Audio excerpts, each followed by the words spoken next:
નમસ્કાર વિદ્યાર્થી મિત્રો, આજે લેક્ચર નંબર 3 છેલ્લે આપણે મહાબીજાણુ ધાની છે પૂરો કર્યો હતો. આજે હવે આપણે પરાગનયન જોવાનો છે. આપણે નરજન્યો બની ગયા છે, માદાજન્યો બની ગયા છે. પરાગરજને હવે આપણે બીજાશય સુધી એટલે કે સ્ત્રી કેસરના પરાગાસન સુધી આપણે પહોંચાડવાનું છે. એની જે પણ કઈ ઘટના થશે એ પરાગનયનમાં આપણે જોશું. તો પહેલા તો સર્વસામાન્ય એવી વ્યાખ્યા શું થઈ જાય પરાગનયનની?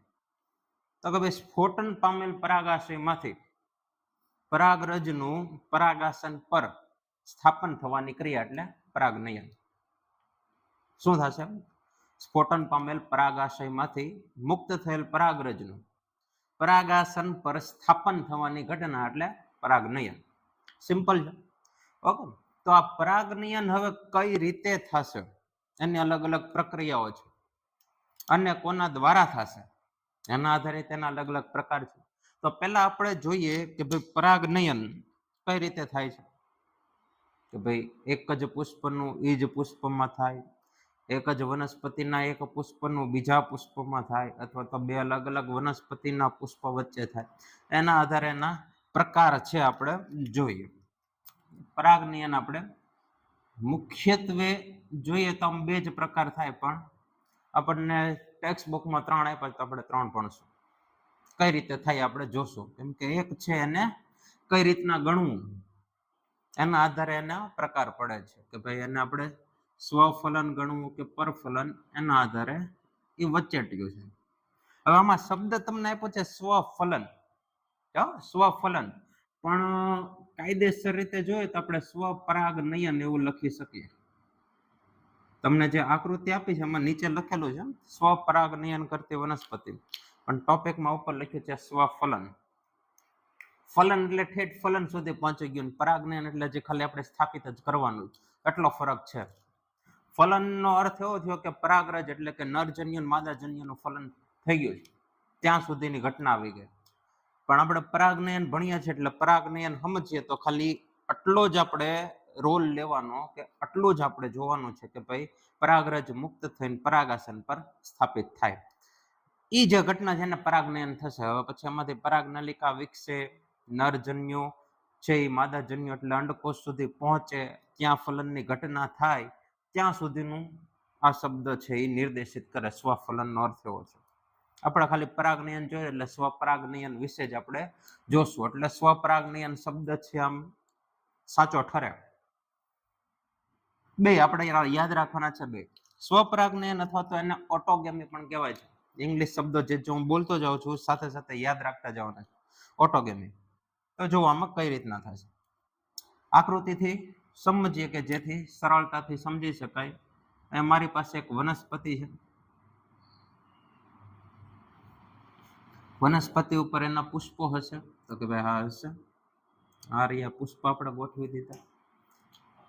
ધારો કે આ પુષ્પ છે એ દ્વિલિંગી પુષ્પ છે અથવા તો ઉભયલિંગી પુષ્પ છે. 11માં ભણ્યા હો તો ઠીક છે, નકર અત્યારે ધ્યાન રાખો. જે પુષ્પમાં નર ચક્ર એટલે કે પુકેસર અને સ્ત્રી કેસર બંને હાજર હોય એને દ્વિલિંગી અથવા તો ઉભયલિંગી પુષ્પ છે એ કહેવાય. આપણે ધ્યાનમાં રાખવાનું છે. આવડા આપણે દોરી નાખીએ સ્ત્રી કેસર. સ્ત્રી કેસરની આસપાસ પુકેસર દોરી નાખું છું એટલે આ ઉભયલિંગી પુષ્પ છે આપણે થઈ ગયું ભાઈ. હેલો, જાગતા રહેજો બધાય. હા, આ ઉભયલિંગી પુષ્પ આપણે તૈયાર કર્યું. તો પરાગનયનની વ્યાખ્યા પ્રમાણે પરાગાશયમાંથી પરાગરજ છૂટી પડી અને પરાગાશયમાંથી પરાગરજ છૂટી પડી અને પરાગાસન પર સ્થાપિત થશે.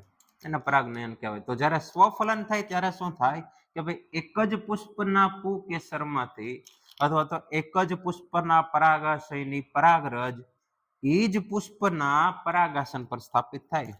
એટલામાં થયું કેવું કે ભાઈ અહીંને અહીંથી પરાગરજ છૂટી પડી અને એની પરાગરજ છે અહીંયા સ્થાપિત થઈ, અથવા તો અહીંથી છૂટી પડી એની પરાગરજ અહીંયા સ્થાપિત થાય.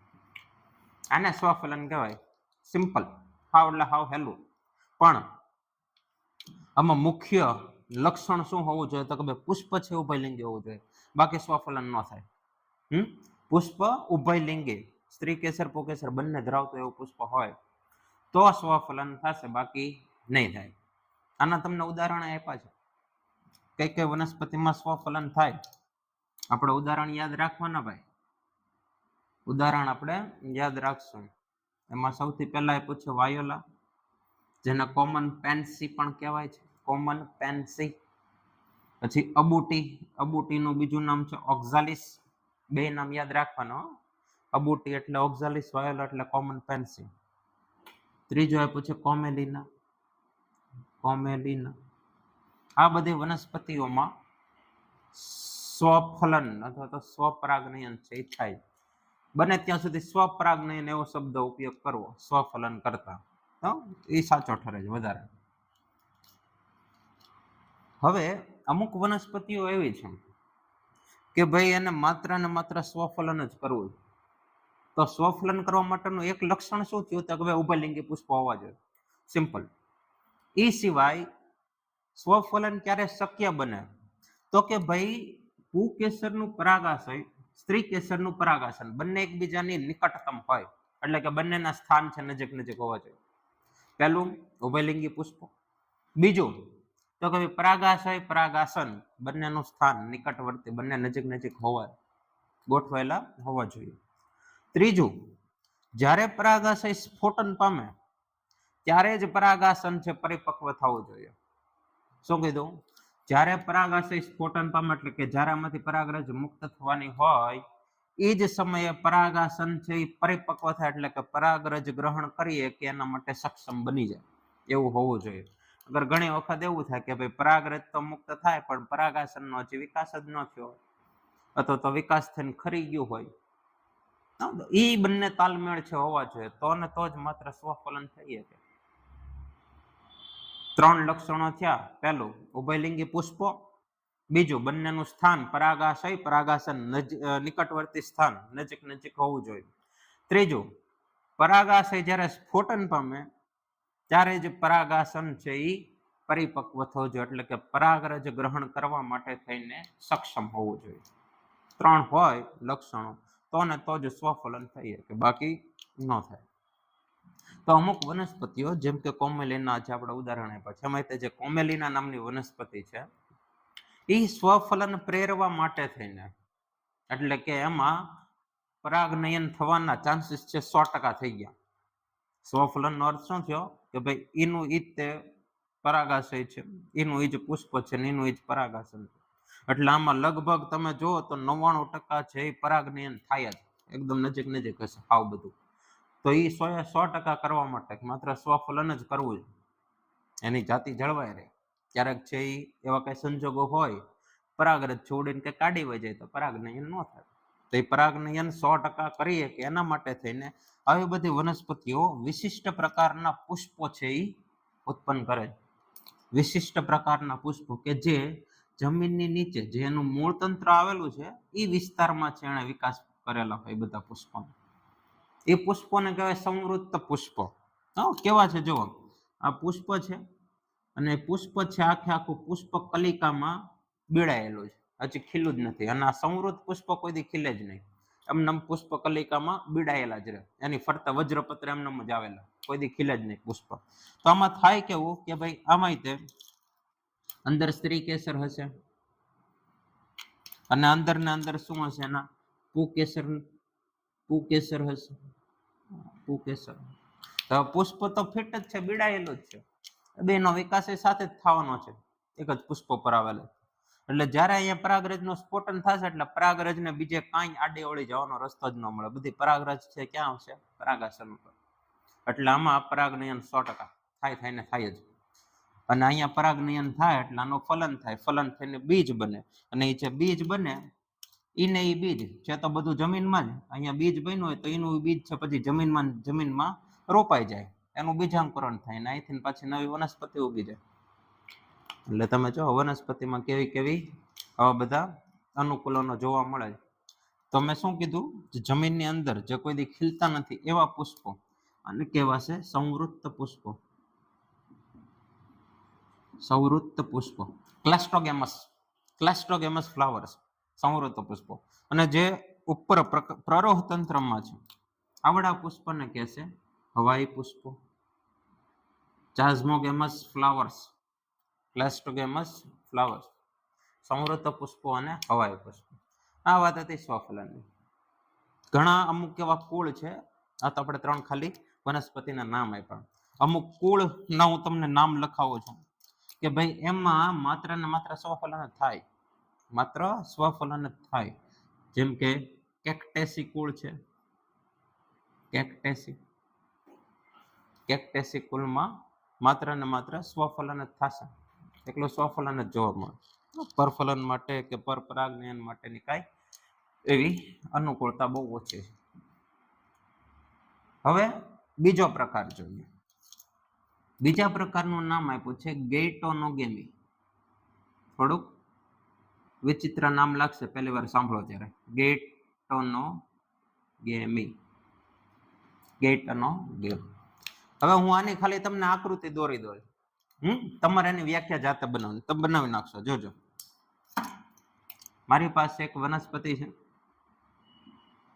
એનું પ્રરોહ તંત્ર થઈ ગયું, ભૂમિ, અહીંયા એનું એક પુષ્પ છે ભાઈ. આ જ વનસ્પતિ ઉપર અહીંયા બીજું પુષ્પ છે ભાઈ. હવે પુષ્પ છે ઉભયલિંગી હોય કે દ્વિલિંગી હોય, એટલે કે ઉભયલિંગી હોય અથવા તો એકલિંગી હોય. આપણે ઉભયલિંગી દોર્યું તો આપણે એ જ પુષ્પ દોરીએ જેથી તમને સરળતાથી સમજાય. તો આવડો આ જે પુષ્પ છે આ એનું સ્ત્રી કેસર થઈ ગયું.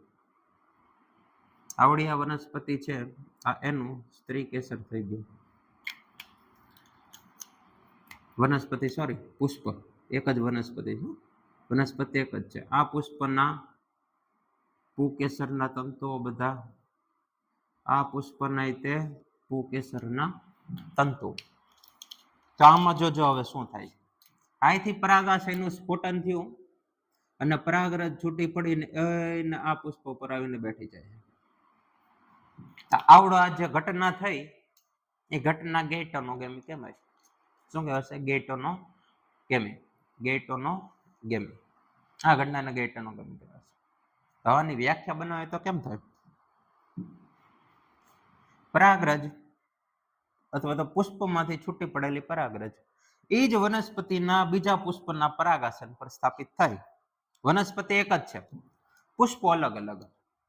એક જ વનસ્પતિ, પુષ્પો અલગ અલગ. જ્યારે આવું થાય એને કહેવાશે ગેઇટોનોગેમી. ગેઇટોનોગેમી. ચાલો, આ વાત થઈ ગઈ ગેઇટોનોગેમી. હવે ત્રીજો પ્રકાર જોઈએ, બહુ ઇન્ટરેસ્ટિંગ છે આ પ્રકાર. જો આનું નામ છે પરવશ, અથવા તો જે વનસ્પતિમાં આ પ્રકારનું પરાગનયન થાય એ વનસ્પતિને પરવશ કહેવાય. પણ આપણને આનું નામ જ પરવશ આપ્યું છે, આપણે પરવશ જ યાદ રાખશું. અને ઝેનોગેમી પણ કહેવાય, એ નામે યાદ રાખજો, ઝેનોગેમી.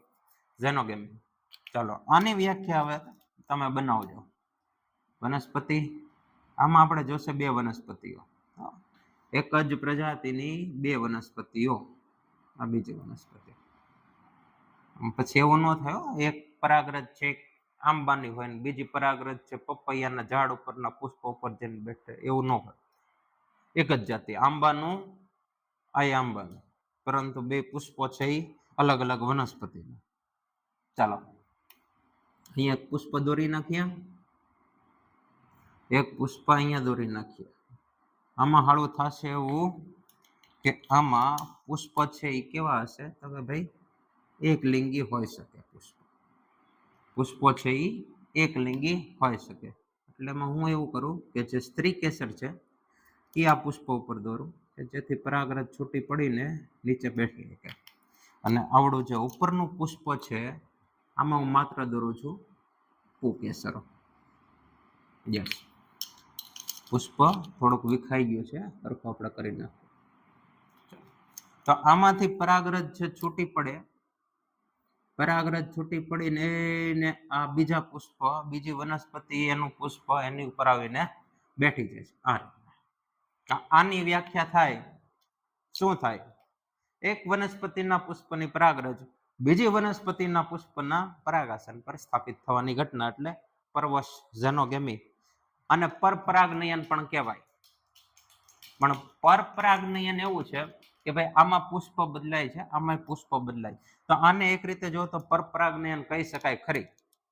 પણ જનીનિક દ્રષ્ટિએ એક જ વનસ્પતિ છે. હવે આમાં જેવા જનીન હશે એ જ જનીન છે આ બીજા પુષ્પના હશે, કેમ કે એક જ વનસ્પતિ ઉપર આવેલું છે. એટલે જનીનિક દ્રષ્ટિએ છે સ્વફલન છે. પરાગનયનની દ્રષ્ટિએ જોવો, પરાગનયનની દ્રષ્ટિએ તો પરફલન થશે, એટલે કે પરપરાગનયન થશે. આમાં જનીનિક જોવો કે પરાગનયન, બંને પરપરાગનયન જ થશે. એટલે આને 100% તમે પરપરાગનયન કહી શકો, જનીનિક દ્રષ્ટિએ પણ, પરાગનયનની પ્રકારના આધારે પણ. પરંતુ આ ગેઇટેનોગમી છે એમાં કેવું થાય છે, જનીન એક જ છે, કેમ કે એક જ વનસ્પતિ ઉપર આવેલા પુષ્પો છે. જનીનિક દ્રષ્ટિએ આ કેવું થઈ ગયું, સ્વફલન થઈ ગયું. પણ પરાગનયનની પ્રક્રિયા, પુષ્પો અલગ અલગ છે એટલે એ પ્રમાણે જો તો પરપરાગનયન થઈ ગયું.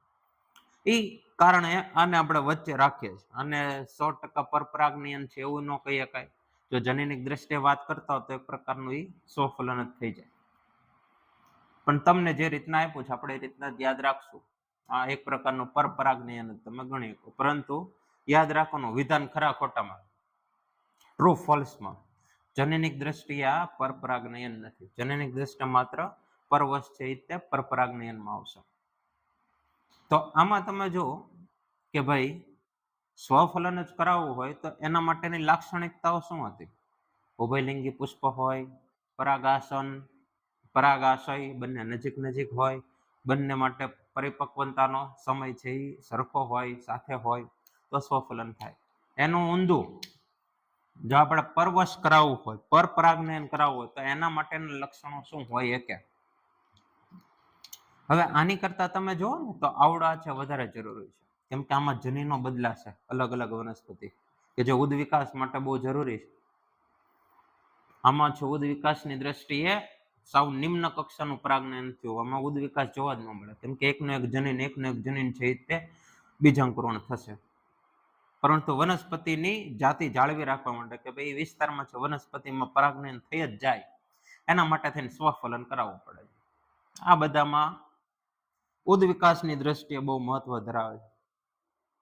તો આમાં આપણે પરફલન જ કરાવવું હોય તો શું કરવું? આનો એક અલગથી ટોપિક છે, આનો અલગથી આખો ટોપિક આપેલો છે. હા, એ ટોપિક જ્યારે આવશે ત્યારે આપણે ઇન ડિટેલ જોશું કઈ રીતના આમાં આખું પરપરાગનયનની લાક્ષણિકતા શું છે અને એનો મહત્વ શું છે ઉદ વિકાસની દ્રષ્ટિએ. ચલો આગળ જોઈએ. પરાગનયનના પ્રકાર થઈ ગયા. પરાગનયન કોના દ્વારા થાય એના તો અલગ અલગ પરિબળો છે, એ જોઈ લઈએ. પરાગનયન કોના કોના દ્વારા થાય છે? તો કે ભાઈ અહીંયા પરાગનયન લખી નાખીએ આપણે. કોના દ્વારા થશે? તો કે પરાગનયન છે એ જૈવિક ઘટકો દ્વારા થાય અથવા અજૈવિક ઘટકો દ્વારા થાય. મુખ્ય બે પ્રકાર આ રીતના પાડ્યા છે, જૈવિક ઘટકો, અજૈવિક ઘટકો. જૈવિક ઘટકોમાં બધા આવશે, કીટકો, માખીઓ, મધમાખીઓ, ફુદ્દાઓ, અમુક સંધિપાદીઓ, અમુક સરીસૃપો કાચીડા જેવા, અમુક ખિસકોલીઓ, કર્તનશીલ પ્રાણીઓ, એ બધાનો જૈવિક ઘટકોમાં સમાવેશ થશે. તો અજૈવિક ઘટકો એટલે કયા કયા? તો કે ભાઈ અજૈવિક ઘટકોમાં એક તો છે હવા દ્વારા, તો પવન દ્વારા, બીજું છે પાણી દ્વારા. પાણી દ્વારા પરાગનયન, પાણી દ્વારા પરાગનયન. ચાલો હવા દ્વારા જોઈએ. હવે આમાં કઈ ગોખવા જેવું છે નહીં ખાસ એવું. તો કે ભાઈ હવા દ્વારા પરાગનયન થતું હોય એમાં પરાગરજની લાક્ષણિકતાઓ કેવું હોય? તમે સામાન્ય બુદ્ધિથી વિચારો તો એવું તો શું હોવું જોઈએ કે જેથી હવા દ્વારા પરાગરજ એક જગ્યાએથી બીજી જગ્યાએ જઈ શકે? પહેલું, નાની હોવી જોઈએ. હા, તો હવા દ્વારા ફેલાવો થઈ શકે. બીજું, હળવી હોવી જોઈએ, હવાનો ઝોકાવ હોય તો ઉડી શકે.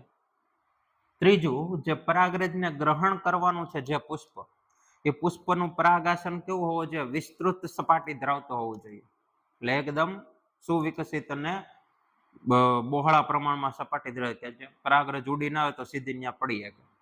ત્રીજું, જે પરાગરજ છે એ ચિકાસ વાળી ન હોવી જોઈએ, સૂકી હોવી જોઈએ, સૂકી પરાગરજ.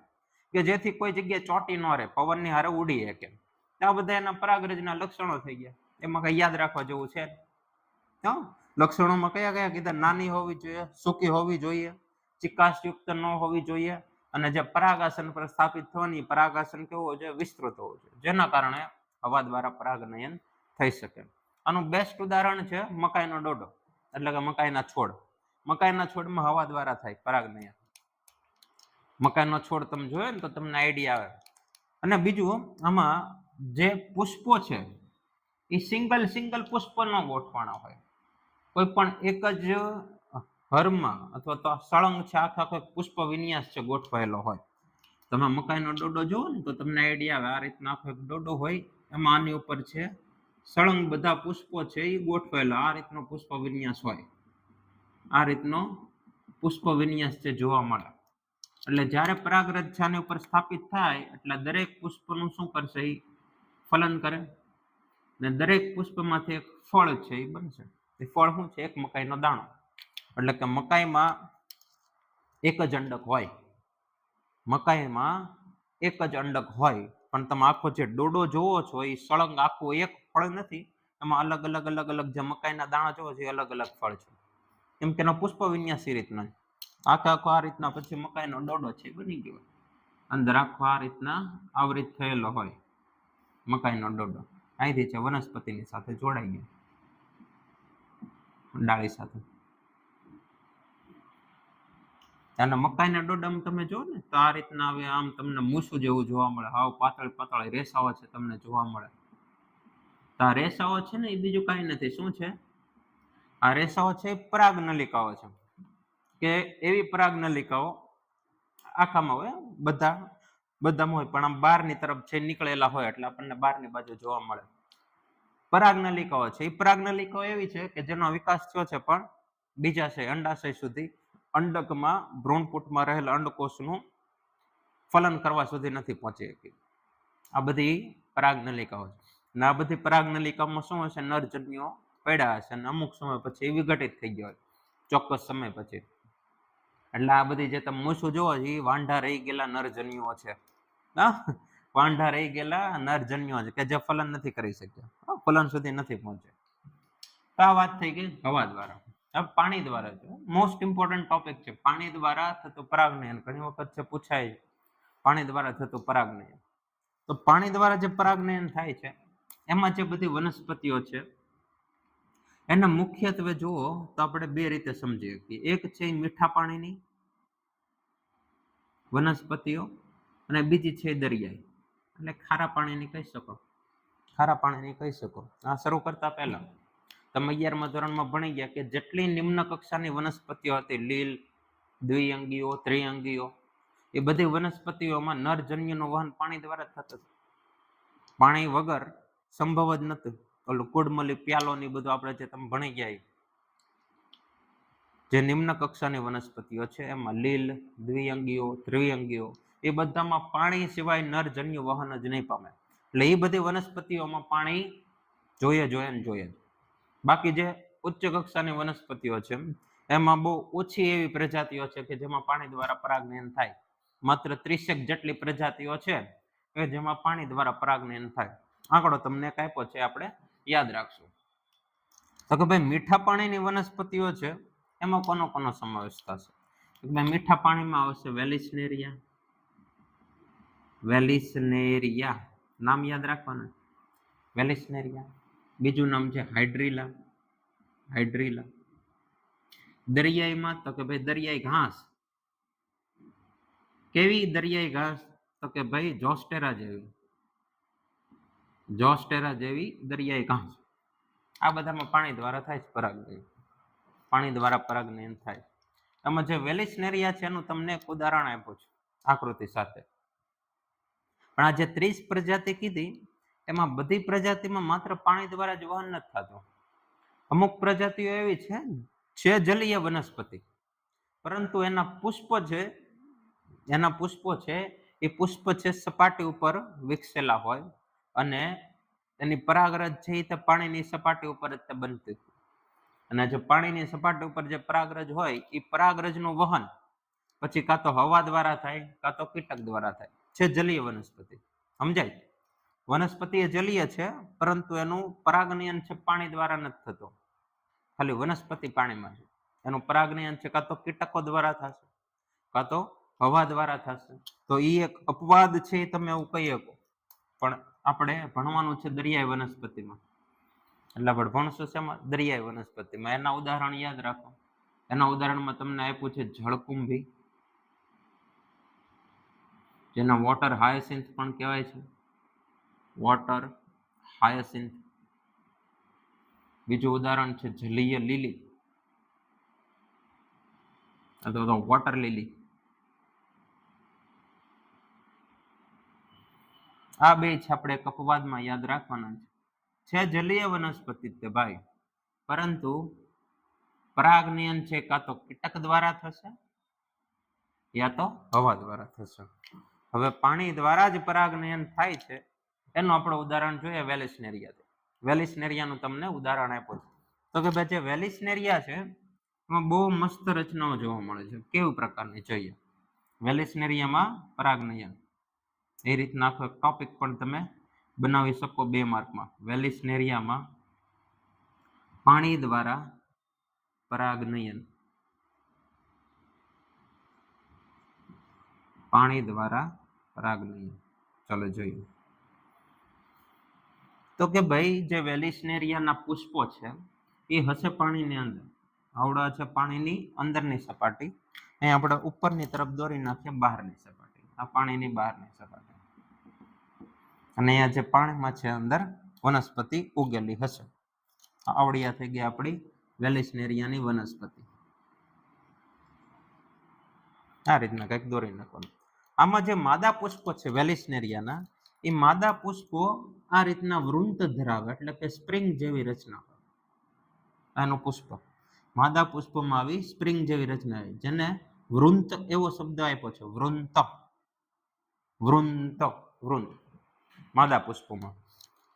અને જે નર પુષ્પો છે એ નર પુષ્પો પાણીની સપાટી ઉપર મુક્ત થયેલા હોય, એટલે કે નર પુષ્પ છે અહીંયા પાણીની સપાટી ઉપર તરતા હશે. આ થઈ ગયું નર પુષ્પ, પાણીની સપાટી ઉપર તરતા હોય. નર પુષ્પ છે તો નર પુષ્પમાં એનું પરાગાશય હશે, એની પરાગરજ પણ હશે. એ પરાગરજ છે અહીંયા પાણીની સપાટી ઉપર તરતી હશે. પાણીની સપાટી ઉપર તરતી હશે.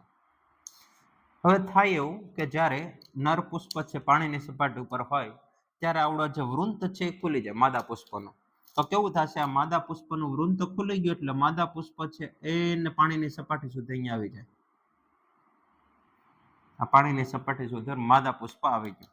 હવે આવડી જે પરાગરજ પાણીની સપાટી ઉપર મુક્ત તરે છે એ પરાગરજ છે અહીંયા દાખલ થઈ જાય, એટલે કે એના પરાગાસન ઉપર ચોંટી જાય અને પરાગનલિકાનો વિકાસ થાય. જેવું આ બધા ફેરફારો શરૂ થાય એટલે આ પુષ્પ છે પાછું પાણીની અંદર ખેંચાઈ જાય, પાછું ઓલું વૃંત હોય પાછું ભેગું થઈ જાય.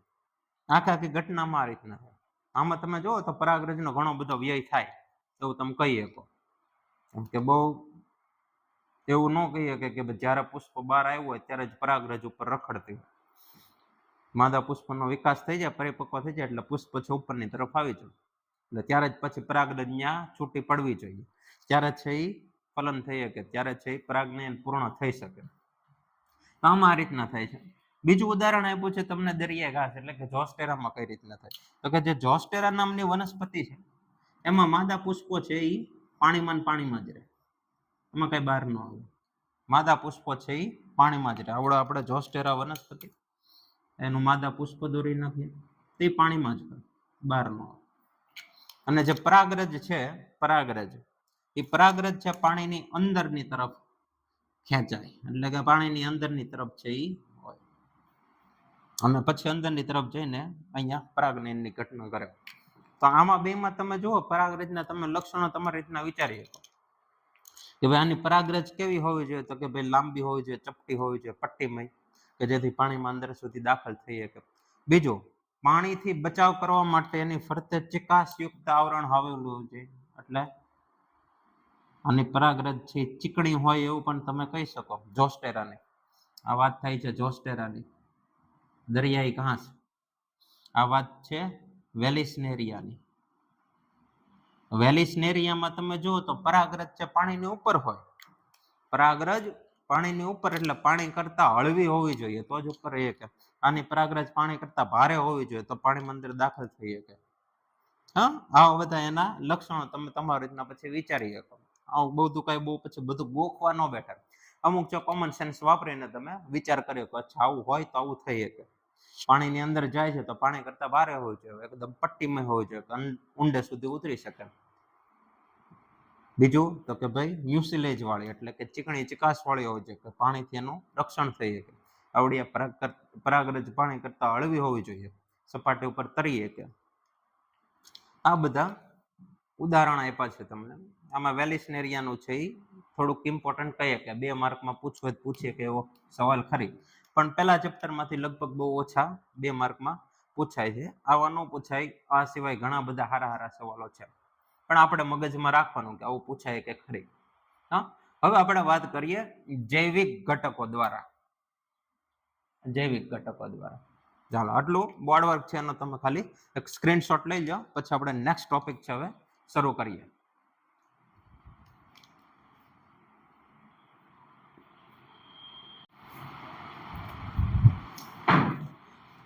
ચાલો હવે જૈવિક પરાગવાહકો જોઈ લઈએ. જેમ કે પ્રાણીઓ દ્વારા, એમાં એક જ આવશે પ્રાણીઓ, પણ ઘણા બધા પ્રાણીઓ છે કે જે પરાગનયન પ્રેરે છે. હા, તો જે પ્રાણીઓ દ્વારા પરાગનયન થશે એને ઝૂફિલી કહેવાય.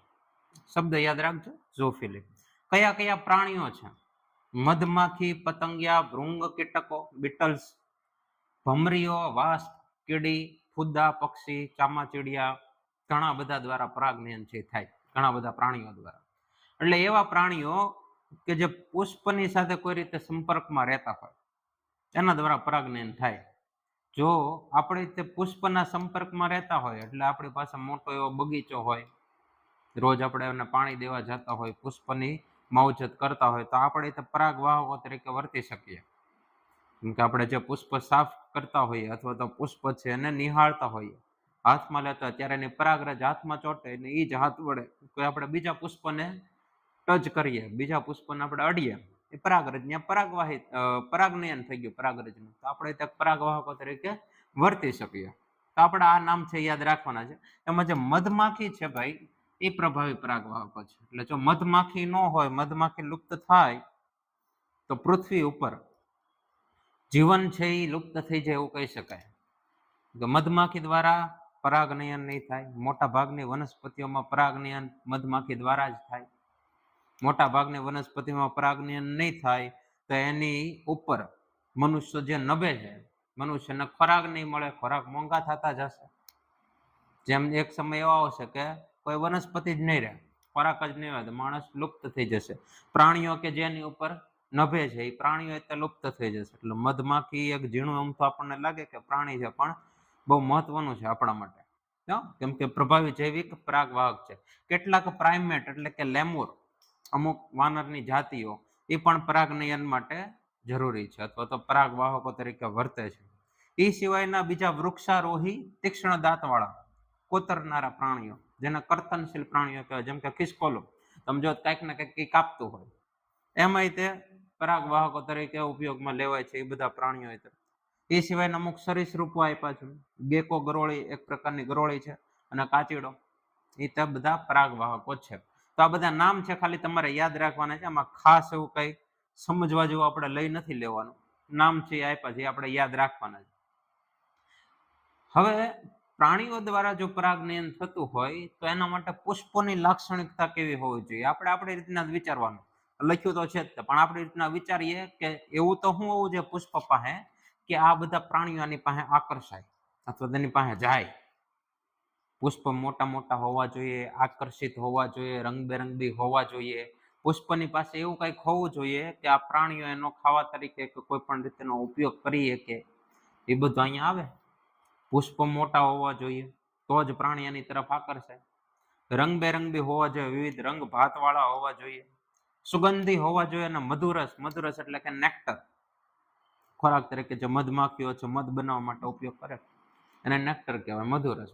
એનાથી ભરપૂર હોવા જોઈએ કે જેથી આ બધા પ્રાણીઓની તરફ આકર્ષાય. હવે અમુક ખાડા પ્રાણીઓ એવા છે કે જે સુગંધ તરફ ન આકર્ષાય. એટલે એવી વનસ્પતિ કે જે માખી અને ભૃંગકીટકોથી પરાગિત થાય છે, પરાગનયન આ બે દ્વારા થાય, એના પુષ્પો છે ગંદી દુર્ગંધ છે એ સર્જે, કે જેથી માખી અને ભૃંગકીટકો એની તરફ આકર્ષે. અલગ અલગ બધા અનુકૂલનો છે ભાઈ. હા. પછી પરાગરજ તો કેવી હોવી જોઈએ? તો કે ભાઈ પરાગરજ ચીકણી હોવી જોઈએ, કે જેથી કોઈ પણ પ્રાણી છે પુષ્પો ઉપર આવીને બેઠે તો પરાગરજ છે એના શરીર સાથે ચોંટી જાય, અથવા તેના પગ સાથે ચોંટી જાય, ઉડીને પછી બીજા પુષ્પો ઉપર જાય, તો ત્યાં પાછું એનું પરાગવહન થાય, પરાગનયન થાય. એ સિવાય ઘણી તો વનસ્પતિના પુષ્પો એવા છે કે જે ઈંડા મૂકવા માટે થઈને બહુ સારી એવી જગ્યા પૂરી પાડે, એટલે કે સેફ પ્લેસ પૂરું પાડે, સલામત ભર્યું સ્થાન પૂરું પાડે. ઉદાહરણ આપ્યું તમને સુરણનું, એમોર્ફોફલસ. નામે યાદ રાખજો, તમને ટેક્સ્ટ બુકમાં આપ્યું છે સુરણનું, ઇંગ્લિશમાં એક નામ આપેલું છે એમોર્ફોફેલસ. આ સુરણનું પુષ્પ પોતે તે 6 કે 8 ફૂટ ઊંચું હોય, કે જેથી નીચે જે કાંઈ બીજા પ્રાણીઓ હોય કે જે નુકસાન પહોંચાડી શકે એનાથી રક્ષણ થાય, ઈંડા મૂક્યા હોય. પોતે પુષ્પ તે 6 કે 8 ફૂટ ઊંચું છે સુરણનું પુષ્પ. એ સિવાય આવડો એક આંતર સંબંધ તમને આપેલો છે કે બેનો ઉદ્વિકાસ તમે જો ને તે હારોળ થયો, ફુદ્દાનો અને યુક્કા નામની વનસ્પતિનો. ફુદ્દા છે એ પોતાના ઈંડા યુક્કા વનસ્પતિના બીજાશયમાં જઈને મૂકે. યુક્કા વનસ્પતિના બીજાશયમાં જઈને મૂકે, તો જ્યારે આ ફુદ્દા ત્યાં ઈંડા મૂકવા માટે આવે ત્યારે ફુદ્દામાં પરાગરજ છે ચોંટી જશે, અને ફુદ્દા છે પરાગરજનું છે એ વહન કરીએ કે એકથી બીજી જગ્યાએ. અને જ્યારે આ ફુદ્દાના ડિંબ છે, બાળ સજીવ જ્યારે બહાર આવશે ત્યારે આ બીજાશયની અંદર પોતે જે પણ કંઈ ખોરાક હશે એનો ઉપયોગ કરી શકે, મોટા થઈ શકે. જ્યારે પાછા ત્યાંથી મુક્ત થશે એટલે પાછા એ તે આવડા છે આંતર સંબંધ જાળવી રાખશે, એમાં તો પાછું પરાગનયન છે કરાવશે. એટલે જેમ જેમ ફુદ્દાનો ઉદ્વિકાસ થતો ગયો એમ યુક્કા વનસ્પતિનો હારોળ ઉદ્વિકાસ થતો ગયો એમ કહીએ. એકાદી ફુદ્દાની જાતિ તે જો લુપ્ત થઈ ગઈ, કે યુક્કા વનસ્પતિની જાતિ જો લુપ્ત થઈ ગઈ, તો બે એકબીજાને લુપ્ત કરી નાખે. આ લુપ્ત થઈ ગયું તો ઈંડા ક્યાં મૂકશે? પ્રજાતિ લુપ્ત થઈ જાય. ફુદ્દા લુપ્ત થઈ ગયા તો આનું પરાગનયન કોણ કરાવશે? યુક્કા તે લુપ્ત થઈ જાય. એટલે એને શું કહેવાય? આંતર સંબંધ. બે એકબીજાને ભાગીદાર છે, એકબીજાને ફાયદો પહોંચાડે એવા છે. તો આમાં આ અમુક લક્ષણો છે તમારે યાદ રાખવાના રહેશે. બાકી 3 માર્કમાં બહુ મસ્ત મજાનો ટોપિક છે, પૂછવો હોય તો પૂછે કે પ્રાણીઓ દ્વારા થતું પરાગનયન છે ઇન ડિટેલ, વિગતવાર સવિસ્તાર સમજાવો. બધું લખવાનું. આ મેન ટોપિક છે મેં અહીંયા લખેલા. એ સિવાયનો લાઈન કેવું કઈ આવતું હોય તમારે આમાં ઉમેરી દેવાનું. આમાં જે પક્ષીઓ આપ્યા તો તમને 2 પક્ષીના નામે આપ્યા છે. એક આપ્યું સનબર્ડ એટલે કે દેવચકલી, અને બીજું આપ્યું છે હમિંગ બર્ડ એટલે ગુંજન પક્ષી છે, ગુંજન કરતો એવું પક્ષી. ઓકે, તો આ વાત હતી પરાગનયનની. પરાગનયનનો ટોપિક છે અહીંયા પૂરો થાય છે. આની પછીનો જે ટોપિક છે એ છે બાહ્ય સંવર્ધન પદ્ધતિ. એટલે કે વનસ્પતિઓ સ્વફલન અટકાવવા, એટલે કે અંતઃ સંવર્ધન દબાણ અટકાવવા માટે થઈને એવી બધી પ્રયુક્તિઓ કરી છે, અથવા તેવા બધા અનુકૂલનો કર્યા છે કે એમાં સ્વફલન થઈ જ ન શકે. માત્ર ને માત્ર શું થશે? પરફલન જ થાય, પરપરાગનયન જ થાય, એવી બધી અનુકૂળતાઓ વિકસાવી છે. આપણે નેક્સ્ટ જોશું.